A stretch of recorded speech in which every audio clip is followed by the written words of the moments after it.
Grab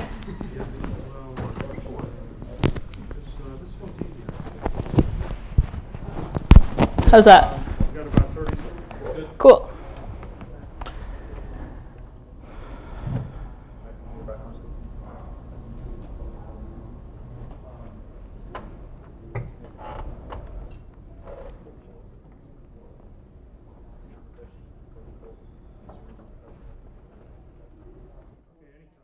Cool.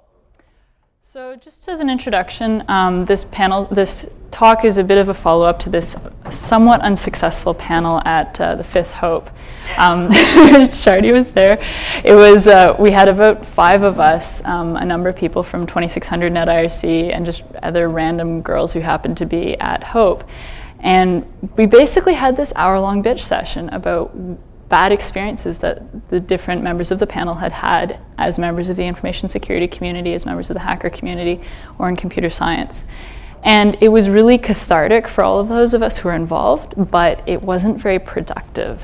And so what I want to try and do today is offer some concrete strategies that we can use going forward as a community to encourage the participation of women in the open source and hacker communities, rather than just like whine about how stuff sucks, because that tends to not be so productive. So the first thing I want to address is why you should care. Why you should care about the fact that sitting in this audience there are almost no women. Sitting in the audiences at all of these talks, there have been very few women. This is a problem on two fronts, in my opinion. The first reason that you should care is about the community. And the second reason that you should care relates to people outside the community. As a community, we're missing out on the participation of perhaps the next Linus, or even Kevin Mitnick, who may be not participating because she feels maligned and not able to participate as a member of the community. The flip side to that is that there are people out there who want to participate, who feel that they can't, and who are therefore missing out. As a community, we're missing out, and other people are missing out on our community. My personal experience in being involved in the hacker and open source communities have been very positive, and I feel like an obligation to get other people involved in this and encourage people to participate. So I think that we need to consider the possibility that we're not being true to the ideal of judging people based on their contributions, of being a true meritocracy, if for whatever reason there are no women almost that come to these conferences that participate in the community. What are we doing wrong, and what can we do better?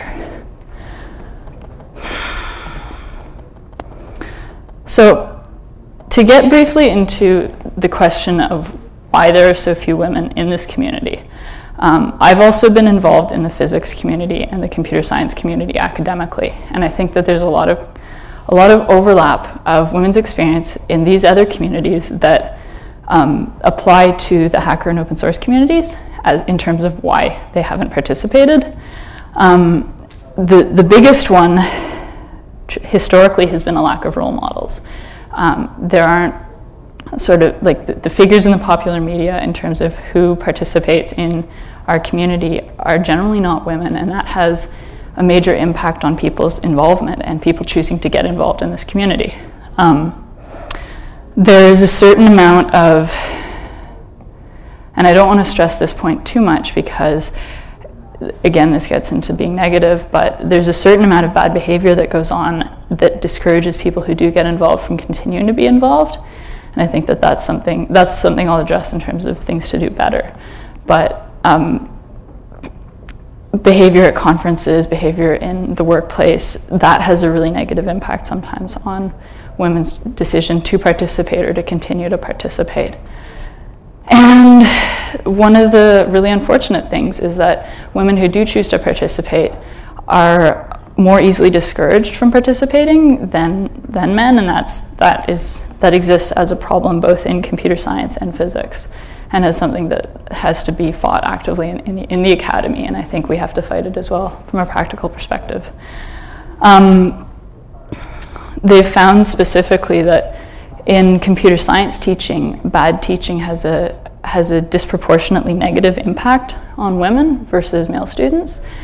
And so when trying to get people involved in this community, that's something to consider in terms of when you're teaching and introducing people how to be doing it, and to take an active interest in learning teaching methods. And that contributes to a lot of turnover in the community. I know just from the Toronto 2600 community, the amount of turnover of women participants, even just in the 2 years since I've been involved, is dramatically higher than the turnover of male participants, even just looking at people who show up at meets and attend other related events in the hacker community and open source community. So I wanted to directly go into what we can do about it, and looking at success stories within the computer science teaching establishment and also in physics, and see how we can apply these directly to the hacker, information security, and open source communities. And there's a couple of things that have worked actually really well within. Can you maybe turn that down a little? Thanks. There's a couple of things that have worked really well within the computer science teaching community. There was a study that was done at Carnegie Mellon University between, I think, 1998 and 2003, and it was published in a book called Unlocking the Clubhouse: Gender in Computing. And in those 5 years, they were able to bring enrollment of women from 7% to 42%, and also increase the rate of completion of the program from 20% at the start to 80%, which was the same rate of completion as male students. And they did that by doing a couple of very specific things that encouraged women to start the program in the first place, but also to stick with the program through the 4 years that it takes to get an undergraduate degree. And the Carnegie Mellon model has been applied successfully at other computer science teaching faculties around the world since then. The really specific things that they did in terms of getting people involved were like getting people getting people to consider going into computer science as a major, and which apply sort of generally to getting women involved in technology, is very specific forms of encouragement and mentoring. It was found through this Carnegie Mellon study that women tend to not be into technology for technology's sake, but rather look to direct practical applications of technology.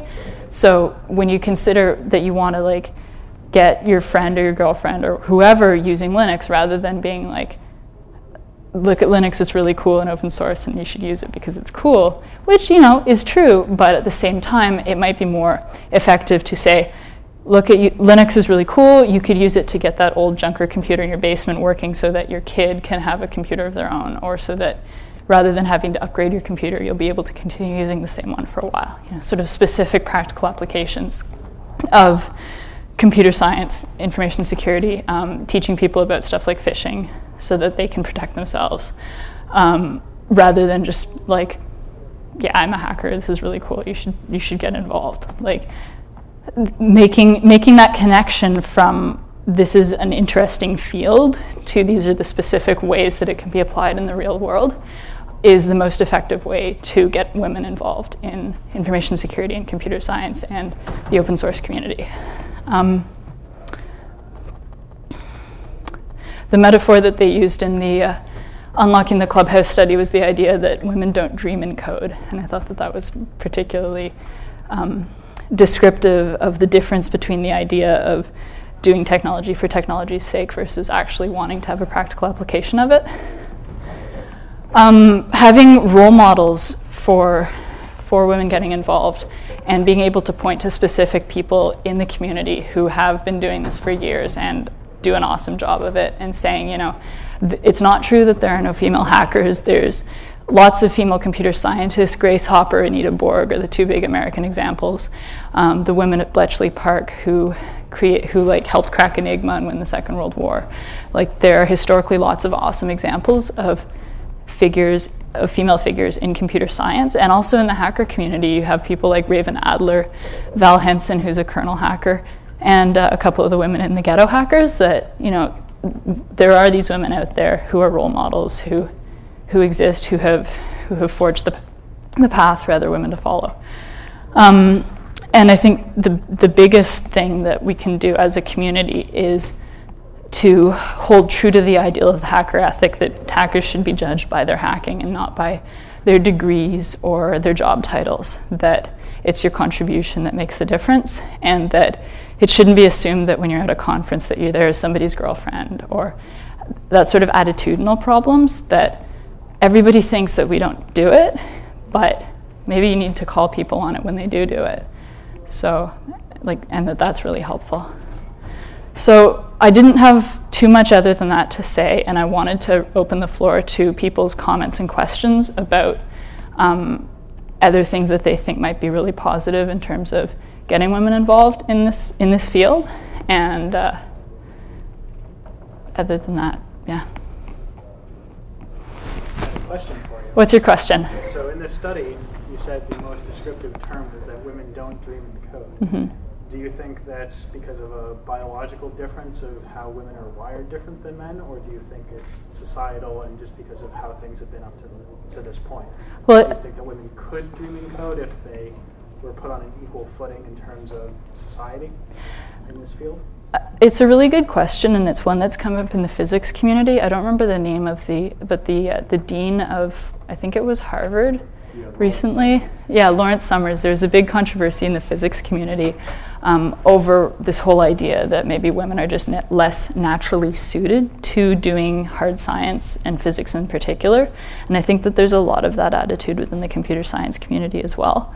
In the Unlocking the Clubhouse study, which was the one at Carnegie Mellon, they found that there was that a lot of women in the computer science faculty experienced the attitude of, you're only here because you're a girl, like that they had got in because of affirmative action, when it was absolutely not true, and Carnegie Mellon did not do any affirmative action type admissions at the time, and I don't think they do. They still don't, while they have changed their admission policies, and that was part of what made them increase their admission to 43%, they don't actually have any traditional affirmative action type admissions. As to the question of whether it's if it's a biological thing, I think that there's very little evidence that this difference in interest has anything to do with biology. One of the things that's sort of like very first year women's studies, equity studies, is the idea that studies that show sameness in the social sciences don't get published.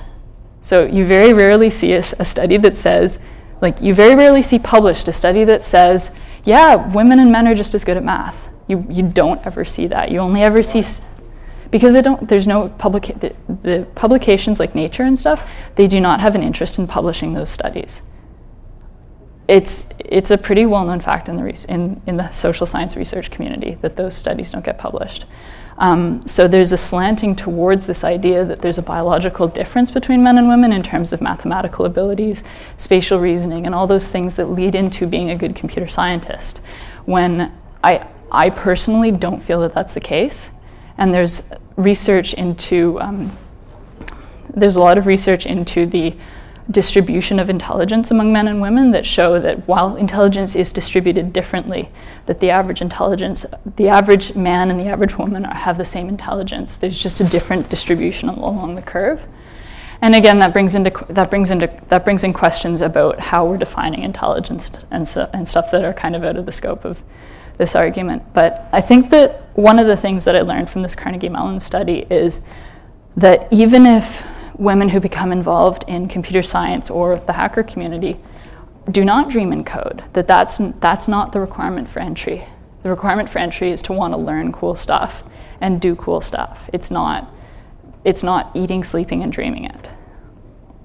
So, does that sort of answer your question? I was just curious where you stood on it. Yeah, no, I definitely think that there's no biological thing about men versus women that means that there are like 4 women in this room, so, yeah.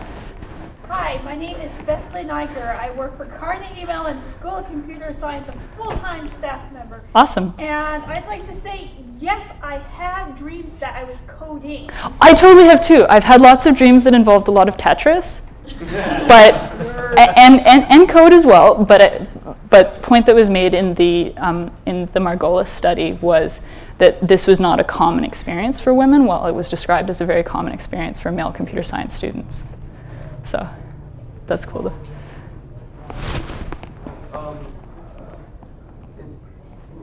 Just now you mentioned differences.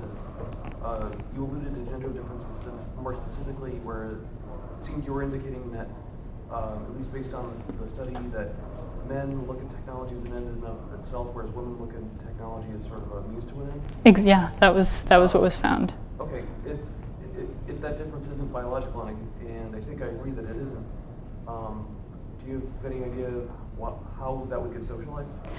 I think it has to do a lot with the nurturing socialization that women go through, as opposed to the sort of the technical socialization that men go through. I hate to always rely on the Carnegie Mellon study, but it is a really awesome study, and I would heavily suggest that anybody interested in this idea read up on it. It's actually a really good read, the book that was published out of the study.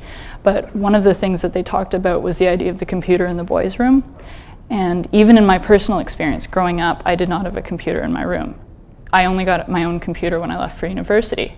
Whereas, and even within my family, as my little brother has grown up, he's got his own computer now. And I don't mean that like my parents are sexist or anything, but this is a fairly common experience for people, for young men and young women. I think that that's going to be less true going forward, as I don't know. I think people in the States use AIM, like kids in the States use AIM, whereas in Canada, like basically everybody under 15 is on MSN, like as soon as they get home from school, and a lot of kids have their own computers from a fairly low socioeconomic strata up, and it is being used increasingly as a social tool by kids of both genders, and I think that that's actually going to have a really positive impact going forward in terms of the involvement of men of women in computer science as a field. So, does that answer your question, do you think? There was a 2001 conference at Carnegie Mellon called Girls, Women in Technology, and the point was asserted that there aren't enough cool games for young girls, and that might have something to do with the problem. I think that that's very true, and I mean, if you think of what the games that have been produced traditionally for girls have been, there was a lot of like pet simulators, and there were like Barbie games, and Purple Moon? Yeah, like, and they all kind of sucked. Whereas like, even me growing up, one of the things that got me a lot into computers was like the old LucasArts adventure games. These are games that are not like first-person shooters. I don't really like first-person shooters. Once in a while, I like to go out and like shoot lots of people on a computer, but most of the time, I want to play something with a really good storyline. And I think that the decline in the adventure game industry, you know, somebody should do a study and see if the decline in the adventure game industry has any correlation to the decline in women in computer science, because there actually has been a decline, and that's one of the overall, in the 90s and 2000s, there has been a decline in women. Since I think 1988 was the peak of women's enrollment in computer science in the States. And it's been downhill since then, other than at Carnegie Mellon. So. Yeah, well, you know, sorry. Making the assumption that it's not, and there's no biological basis. We'll let, using me as an example, when I was 6 years old, my father, brought home a computer, put it in the living room, and, I said, oh, hey, teach me how to program. So, I practically taught myself how to program on it. Now, my sister, that was the year she was born. So, she grew up having, the computer in the living room, but she never showed any interest in it. So, I'm a programmer. My brother's job is, he programs for a living, and, my sister's never shown any interest in it except, email. Yeah. So, do you think that there are differences in how my brother and I were parented versus my sister, or just dumb luck, or I think that it's a little bit of luck. It's a little bit of it's a lot of parenting, and it's a lot of more general socialization. There's been a lot of research into the way that gender roles for like career gender roles in the media impacts kids and imprinting on kids as to what kind of roles they're going to choose for themselves to go into to study in school and to go into as a career. And there's no one thing, even if it was partly biological, there's all these different factors that come into play in terms of career choices and choices of interest. So actually, sort of as a follow-up to that, one of the things that I found the most interesting out of this Carnegie Mellon study was the idea that interest is deeply tied to confidence in a subject. And the chapter on it was actually called The Nexus of Confidence and Interest. And the idea that as you become more confident in a particular discipline, a particular area of study, you become more interested in it, which I think is pretty obvious to anybody, that you're good at something, so you're going to become more interested in it. But the flip side of that is things that break your confidence in a subject make you lose interest in it, which seems kind of counterintuitive. Why would my not feeling good about coding make me think that I'm not interested in it? But if I'm feeling like I'm really struggling, I can't get Linux installed on my laptop, nothing's working, well, maybe it's just not the right thing for me to be doing. Maybe I should, go back to Windows and give up on the whole open source thing. There's this really deeply tied association between confidence and interest, and because of things like poor teaching negatively affecting women more than men, and therefore destroying their confidence, they have a much higher tendency to then become disinterested, which is really just not confident. So I also help run a Linux users group, and I see, particularly at InstallFest, what will happen is a woman will come in with her laptop or her desktop, and all of a sudden there's a swarm of guys who want to jump in there and be the hero. I'll help you. Yeah, and take the keyboard away. And I think that's the big key for teaching. Well, it's the key for teaching anybody about computer stuff is to not be in the driver's seat. I don't know how many of you are familiar with the agile programming philosophy, but one of the things heavily involved in that is the idea of pair programming. And in pair programming, generally speaking, the person who is less experienced is supposed to be driving, i.e. at the keyboard. And I think that applies equally well for stuff like InstallFest, any sort of computer science teaching. It's really, really hard to learn looking over somebody's shoulder. And I don't know if any of you have ever had the experience of trying to learn by looking over somebody's shoulder, but it's intensely frustrating. So that's a really good point. What about like the junior high school level? What kind of changes can be made there to encourage women to get in more technical fields? Well, they found that a number of studies have been done into not secondary, but so primary teaching methodologies and the impact on career choices and educational choices for women. And even they found that even teachers who think that they're really good about gender in the classroom, when they actually study the numbers of times that they call on male students versus calling on female students, there'll be like this really dramatic disproportion, like this really dramatic skew towards male students, in particular in science and math and computer science classrooms. And so having a real consciousness of how often you're calling on students of different genders, even if there's, the really enthusiastic couple of guys that sit in the front row and ask lots of questions, and sometimes you need to consciously call on the people who are less maybe kind of meek in the background and say, I might know this answer, but I'm not going to be really confident about it, and encouraging confidence through mentoring and through active questioning. So those are a couple of things that have been shown to be really effective. There have been a couple studies recently that are starting to look at women in gaming and how there are all of these games that they say, oh, we're trying to encourage women. We think that women will really like this. Here's a game for women. Look, your character can run around in a bikini. And I was wondering if you see that sort of happening a little bit more broadly. We're really trying to do this for you. We have absolutely no idea.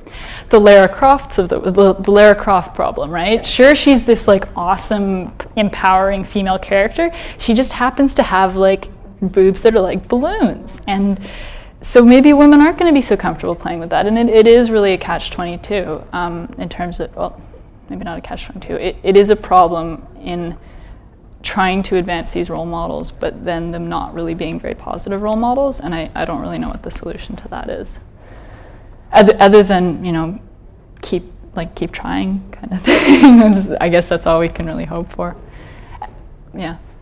Have you found commonalities with yourself and other women in the computing field that have helped all of you, you know, get through the impediments for being involved in that? Well, honestly, I think the biggest thing for me is I wish that I'd read this Carnegie Mellon study before I dropped out of physics, because the whole idea of confidence being directly tied to interest was my exact experience with second-year quantum mechanics and having a teacher who didn't speak English. And I had this teacher who was very well-intentioned, but I just could not understand a word he was saying. And not having the confidence to go out and ask people for a lot of help on stuff that I wasn't getting. And there were just all of these different factors, which were like the classical factors of women dropping out of technical fields. And they all happened to me in second year. And if I had known about that going in, I think that would have been really empowering and probably would have allowed me to ride through it. And I think that finding that there are these same factors that discourage women from participating in these varied fields, physics, computer science, and mathematics, I think that knowing some of those things going in would be really powerful for women participating in these fields. I think that the interest and confidence nexus is sort of tied more broadly to the issue of mentoring, and that women who see other women in the field are more likely to approach them and ask them questions to avoid the, ooh, there's a girl, let's all like take the people away. I think that that's really true. It's a network effect in the same way as the whole like adding one developer to the development team just makes it more complicated. Adding one woman to the computer science faculty, to the physics faculty. At the University of Toronto, which was my home institution, there were 3 female physics profs out of like a faculty of about 40. Which was actually pretty high in Canada. So it was kind of sad, and there wasn't that mentoring and support network. And having that in place, every single woman who joins this community who starts actively participating encourages other women to participate. So. Well, do you know how this compares to other cultures where you know, women are, you know, have different social roles and so forth, like? You know, say, you know, some countries where, you know, women are allowed to, you know, combat in the military and that sort of thing. Mm-hmm. Well, I know the statistics a bit better in this case in the physics community, but there's a number of countries in the world, like in Canada at least, the number of physics postgrads, like physics postdocs, so people who have gone through all the way to a PhD program, is something like 4%. And basically, in undergrad, there'll be 40%. In masters, there'll be like 30%. There's this idea of the leaky pipeline. At each level of academic achievement, there are fewer and fewer women involved in physics. The difference with Canada versus a country, for whatever reason, politics aside, Iran has something like 60% of their physicists are women. And I don't know what the reason behind that is, but what that really suggests is this isn't a biological thing, this is a cultural thing. Because if a country like Iran can have 60% of their physicists be women, there's something else going on culturally. And I think that, I'm sure that the statistics are, I don't know what they are off the top of my head, but I'm sure that if somebody were to look into the statistics for computer science participation across cultures, there would be dramatic differences between countries. Yeah. Cool. Did I see a hand over there? No. What can computer groups like Lugs and stuff do outside the high schools to encourage women participation? I think with Lugs, I mean, at least from my personal experience, a lot of what needs to happen at Lugs is a matter of self-policing. I talked a little bit about bad behavior being discouraging for women in terms of like harassment and the whole idea of, you know, getting sort of swarmed when you show up. There are a couple of people at the Toronto Lug who actually have made me so uncomfortable that I've stopped going. One of the guys there actively talks, like, he heckles other presenters when they're talking, and people make jokes while he's heckling about his like BDSM fetish. And it's funny, and like I kind of brush it off, but that makes a lot of people actively uncomfortable. And so I think that that's the big key for lugs, is policing that, like self-policing that kind of bad behavior. Maybe tapping that guy on the shoulder and saying, I think your jokes are making people a little bit uncomfortable. Can you maybe not do that? So that, like, it sucks to have to come out and say, like, tell people to not be assholes, but that's a lot of what has to happen at lugs. So there's a specific FAQ on the web for how to attract women to your Linux users group. So I suggest that you check it out. Yeah. It's exactly what you're saying, that you need to self-police. It's not just the girls who need to speak up, it's the guys who need to speak up and say, you know what, this is exactly why we're not getting women to come in here, because you want to sit up there and spout out cuss words and be a rude person to not just women, but to everybody, and it's just annoying. Yeah, and there's like at my lug in Toronto, there's a couple of people who will consistently heckle speakers in a very aggressive way. And they're just joking around, but it makes it that much harder to go up there and be a speaker.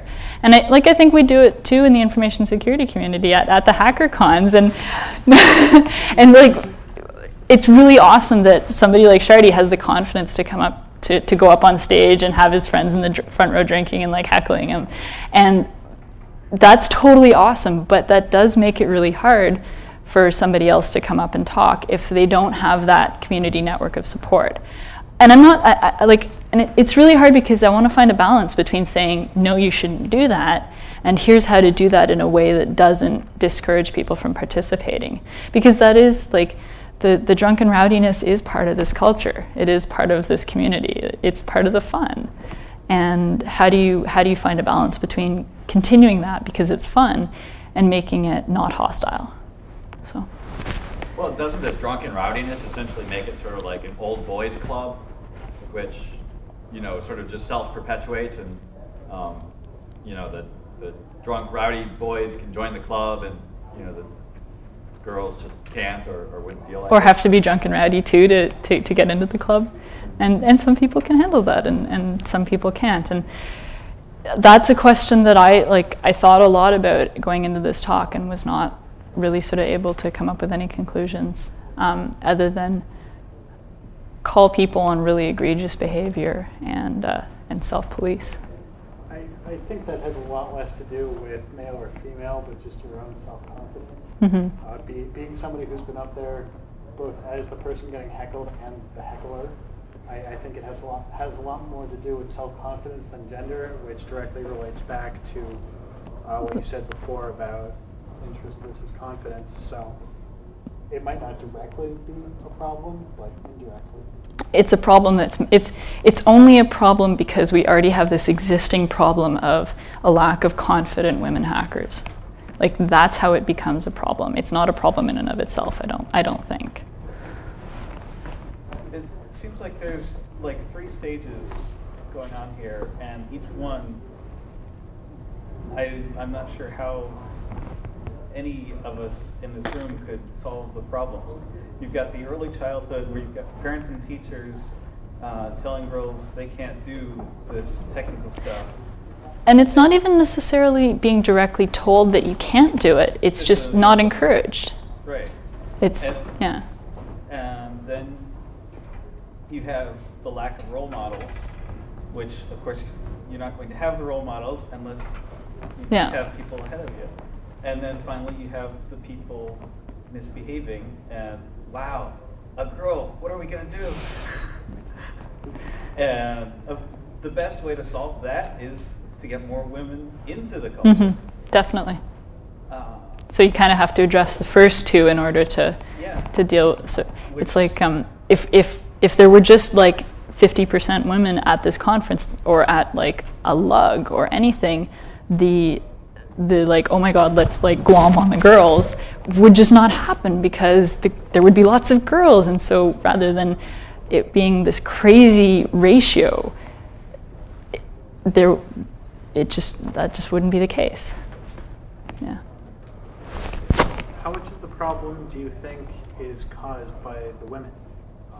For example, at that Hope panel, the posters inside the men's room. Yes. Live Cable hacksaw flame. chicks, live girls come to this room at this time to see live hacker girls, ZZZ. Yeah. She was really trying to be funny, and it just really wasn't funny. For example, the yeah. Kisses girl. Yeah, she's been at several. She was at another conference she's too. at DEF CON. Yeah. And somebody wrote an article on her where she made up a fake story about she was running some sort of social experiment, and then there was another newspaper story about how she was looking for money to get a bus home. She was just basically making up stories and taking in money from these poor, desperate guys who Yeah. paid $1 to kiss her. Yeah. How much? It was really sad. It was, and it made me angry when I saw it. Yeah. Because one of the smartest people in this field that I know is female, and she was just ripshit. So Yeah.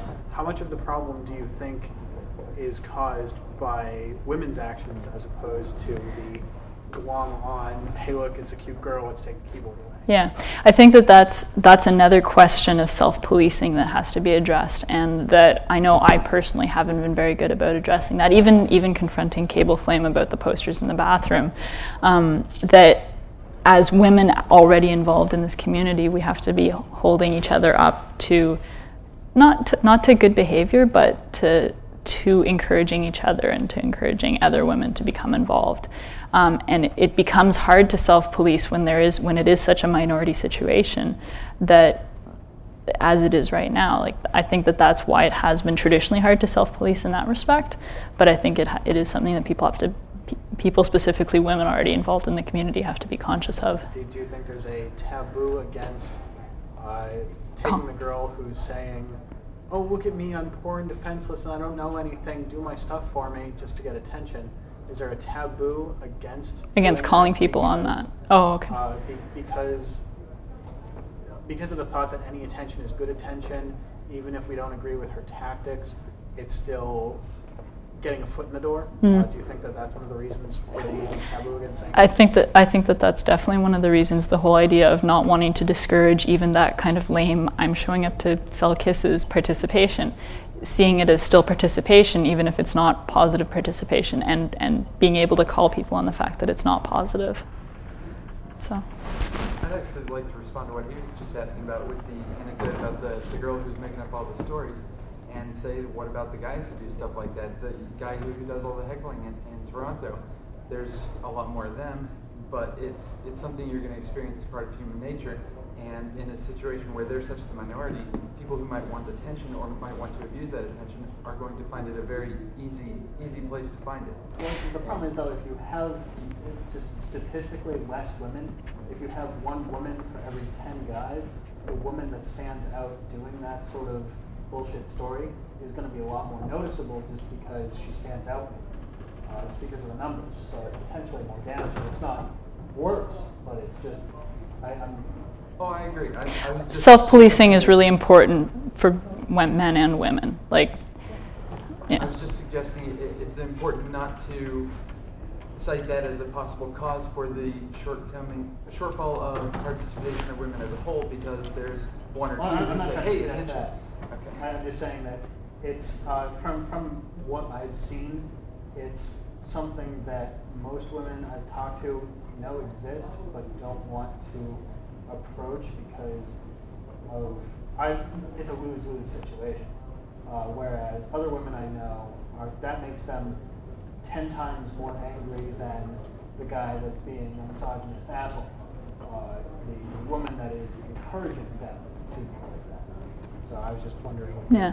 Well, it's especially hurtful when somebody is doing something like that because of. It's going to be worse when it comes from within. Yeah, exactly.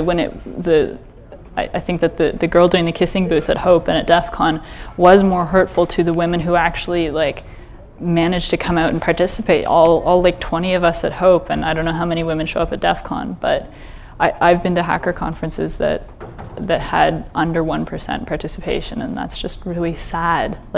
And open source conferences, AstraCon, the Asterisk conference in October, there were 5 women of 600 attendees. That's not even 1%. There's something wrong there. But I think that sort of the relative kissing booth phenomenon will decrease and it will improve as you have more women you know, at these conferences and at these events. Because once you have a whole bunch of women, or a whole bunch of any group, it's much harder to single out one and say, oh, look, they are now representative of this very small group. Yeah. So if you have 10 women and one of them is acting like an idiot, and you have 500 men and 10 of them are behaving badly, it's much easier to hold the one up as the example.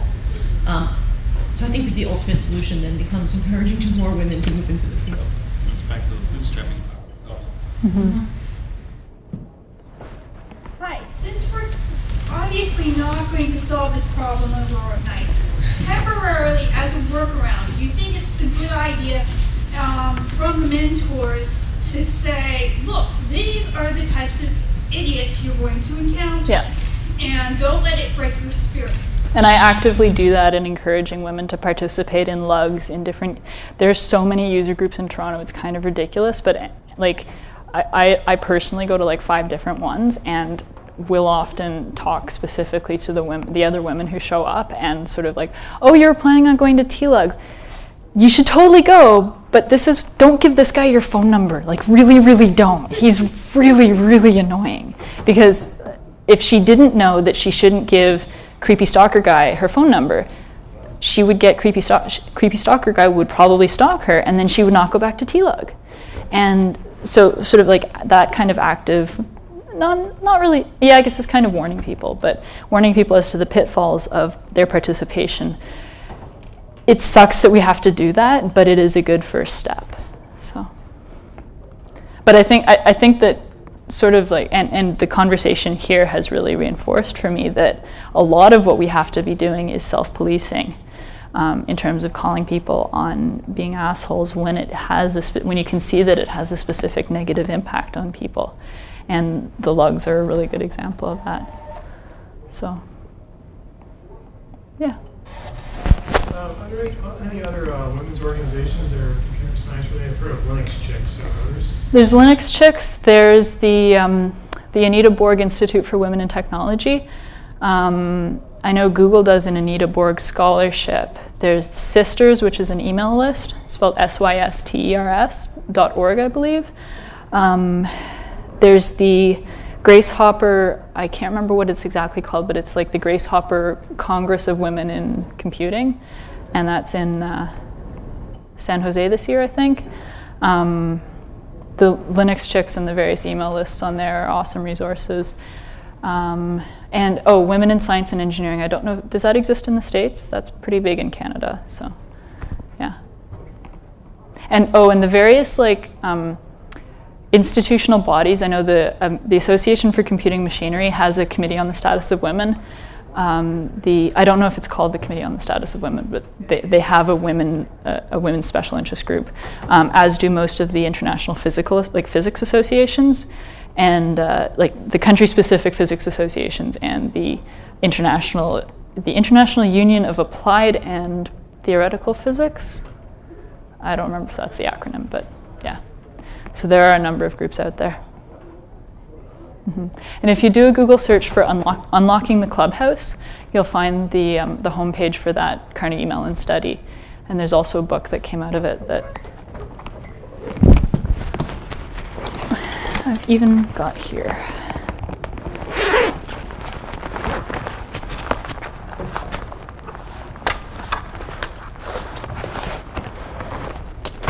And that's what it looks like.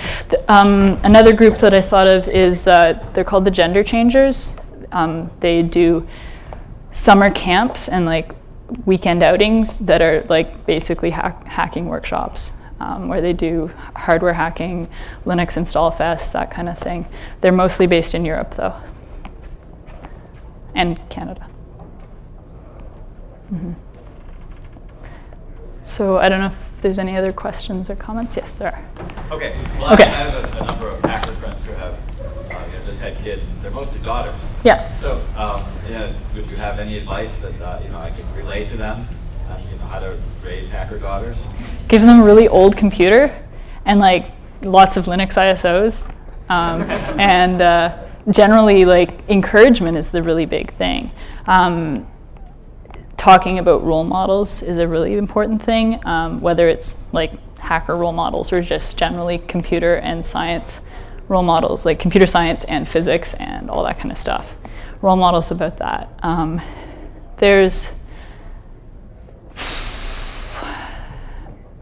think those are the big ones. And like acting as a mentor for your kids, or even finding like an external mentor who like if they do show, and this is only if they do show an interest, because maybe they are really into music or something not computer related, but giving them all of the options is really the key. So.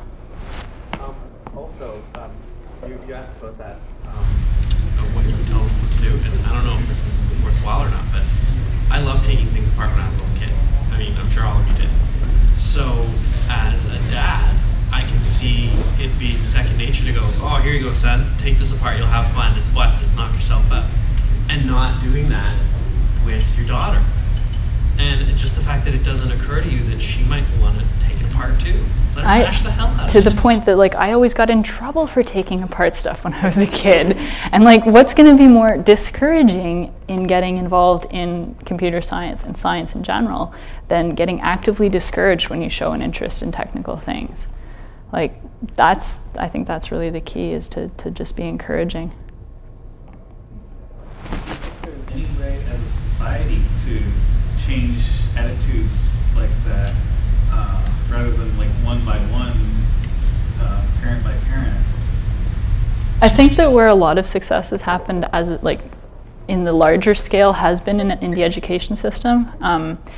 One of the things that they did at Carnegie Mellon that was like really intensely cool was when advanced placement computer science switched from Pascal to C++, they had like a summer camp for high school teachers to learn C++ and gender issues in computing. So they had all these high school teachers from across the states come to CMU to learn about, sort of they got them in with the C++ and then they taught them about gender and computing. And subsequent to that, they had a dramatic increase in enrollment in computer science at Carnegie Mellon, again from 7 to 42%. Could that just be because the women prefer C++ to Pascal? Possibly, although I don't know why anybody would prefer C++. But yeah, it's a good question. But I think that where there has been a lot of success institutionally has been in higher education. As for what other sort of large social ways of changing this, I'm kind of lost on that one. I honestly don't know, and I lean towards the idea that there aren't, that this has to be a grassroots thing. So. I think media would have a critical role in like advancing your notion of that you put out there. Mm-hmm. A lot of the times, like people don't like to write about stuff that targets certain areas like that. Well, yeah, and I mean, how well published was this Carnegie Mellon study in the popular media? What resources are made available, and like to parents to teach their daughters about technical stuff? Like I tried to give you some constructive suggestions, but I couldn't say, oh, well, you should read this book, and there's a bunch of articles about how to get your daughters into computer science. So we done? Pretty much. Okay. Cool. Yeah. Well, thank you everybody for participating.